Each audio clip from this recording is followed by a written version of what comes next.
Loin d'être un simple passionnant, l'internat est toute une école de la vie. Il représente un environnement structuré qui inculque discipline, responsabilité et autonomie. Chaque journée est rythmée par des horaires fixes. Le réveil, c'est à 5 heures juste.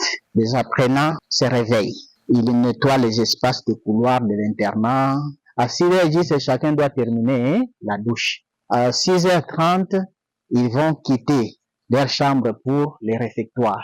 Ils vont prendre le déjeuner. Autour de 7h15, on sonne. Ils viennent au salon drapeau. La prière et puis les communications. Après les communications, ils montent dans la salle de classe. À 7h30, les enseignants entrent et les cours commencent. Et à 14h, il y a la sortie.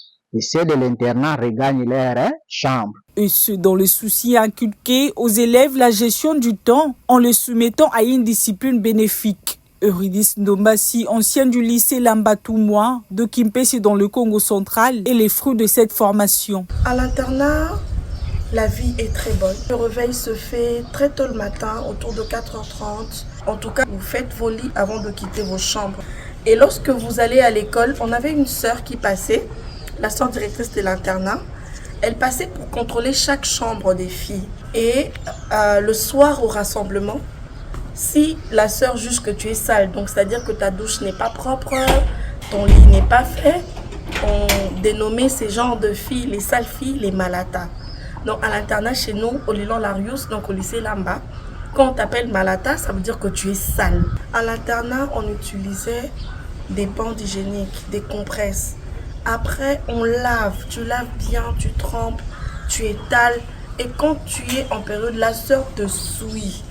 Apprendre à comprendre les autres, des bonnes manières qu'on garde à vie.